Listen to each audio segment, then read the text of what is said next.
Alright everyone, thanks again for watching my videos. If you're new here, my name's Scott Carter. My company is Salt City Counseling. I'm located in the beautiful Salt Lake Valley. I am a licensed therapist.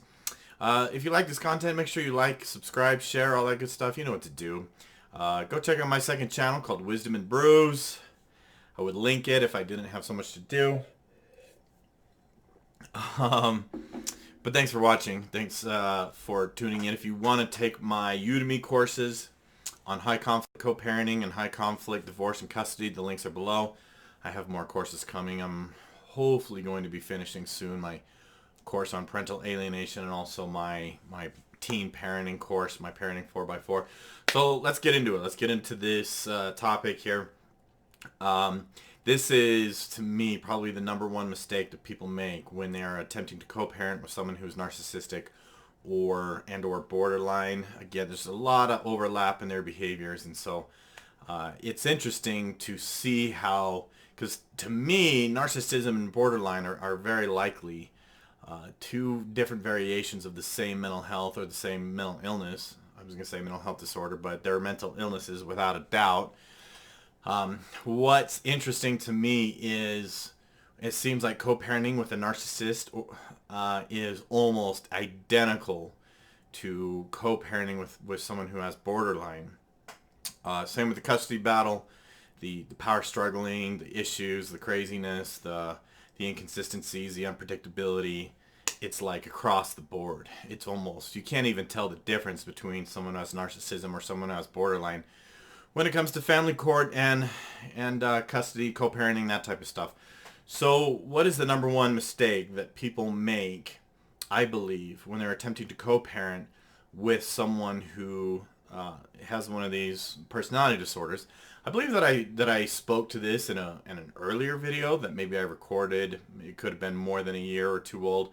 I'm going to revisit it and talk about how the dynamics interact with each other, how there's kind of a snowball effect or almost a chain reaction. But that number one mistake that I see people make is that they operate or they foster the belief that their ex-husband or ex-wife, that the children's other parent has the same goal that they do, and that is to seek the best interest and for the well-being of the children. And in a perfect world, yeah, I really believe, yeah, that would be, I actually want narcissists and borderlines to show up and parent. I want them to be good parents, really bad, because that's what the kids need and that's what the kids deserve. Sometimes I see the low conflict parent. They get angry and bitter enough, and I just frankly don't blame them. I'm just pointing. They get to the point where they don't want that parent to have anything to do with their children.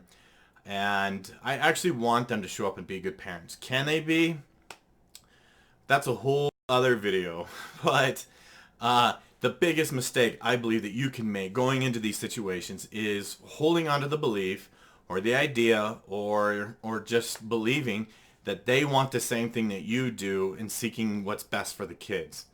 Okay? That is not their goal. Okay? So the apologetic parent, as I call them, they tend to have a certain mind that they are caretakers.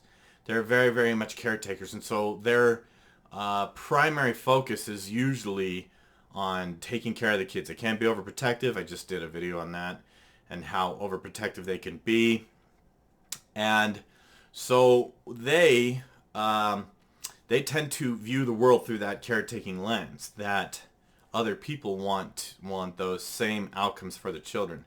This is a big mistake, and here's why. Is because what I noticed with the apologetic parent is they end up trying to make sense of, and almost obsessively, they ruminate, they perseverate it over and over again, they negative feedback loop about why would they do that? Why would they make that decision? Why can't they see that this is good for our child? Why? And it just like consumes them. And the reason why I consider this the biggest mistake is because as it consumes you, it compromises your efforts and judgment in other places, okay? People start to, when they ruminate over this feedback loop of like, and they will ask me, why would they do that? And I'm like, don't try to make sense of it. This is what I try to tell them. We could sit here and try to iron out the minutia of why they made this decision or why they made that decision. Frankly, it's a waste of time. It doesn't help the kids.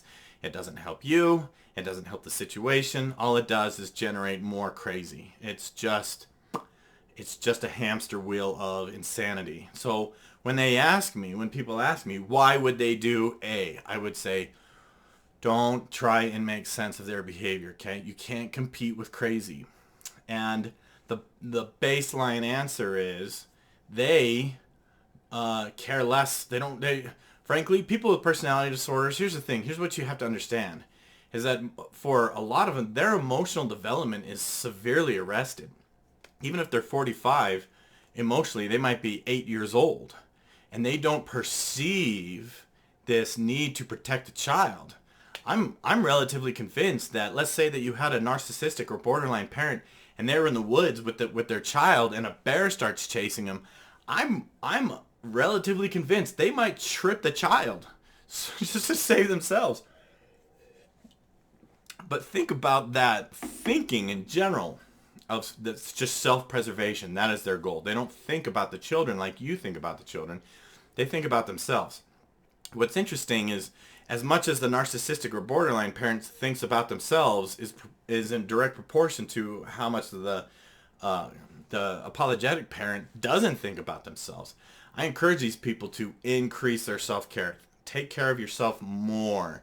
Stop being such a significant caretaker. But again, the reason why I consider this to be the biggest mistake is it has this big giant ripple effect, almost a tsunami effect in other areas of their lives. They ruminate on this stuff. They start to feel crazy, and I've heard them say that probably 1,500 times. Am I the crazy one? I feel crazy. I think I'm crazy. Why would they do that? Am I crazy? They doubt themselves. Okay, their anxiety goes up, and then it compromises their decision making. It starts to compromise the other areas of their life. Their job efforts suffer. Their attention and their efforts in their new marriage or their new relationship suffers. They can become overprotective. It just compromises the judgment in all the other areas. Talk about this all the time. If this is your brain, you fold back the cortex, prefrontal cortex, and you have the limbic system or the middle brain. And the more you ruminate on why would they do that, the more the middle brain is fired up and just on edge all the time. And that becomes a state of being irrational, illogical, and just having poor decision making. Okay? So what you have to do is learn to realize, you have to convince yourself their brain doesn't work like my brain. Their mental framework is not the same as my mental framework. Their priorities are not my priorities. And I know it's unconscionable and almost incomprehensible to have children and to never really invest a lot into their well-being other than to make yourself look good. Unfortunately, that's just sort of the reality of those types of parents. I'm not trying to be mean towards them. I'm not trying to denigrate them. I'm just calling it how I see it. And as someone who feels like we don't do nearly enough to protect children or do enough to confront child abuse in our culture, in our society, this is just one of those factors, is that narcissistic and borderline parents, when they do things for the children, it's usually to elevate themselves. Look what a great parent I am. It's like, oh, I'm going to help my kids study and do well in school. They're not doing that because they want their kid to do well in school. They're doing that so that people will think that they're a good parent. That's just the brass tacks. That's just how their brain works. So as you go forward, you kind of just have to adopt this belief or this attitude that their mental framework is not the same as my mental framework. This is just how they operate. You can't compete with crazy, and learn to let it go. Stop overanalyzing their behavior because it will consume you and it will compromise your judgment in other areas. Okay? All right, so thanks again for watching. And if you want to help me out, if you like this content, you can hit the tip jar. All the links are in the description below. It will enable me to continue to make good content. I've got a lot of good feedback lately. If you want to submit a question, something for me to do a video on, once again, my email is in the description below. I gotta go to work, so thanks for watching. See ya.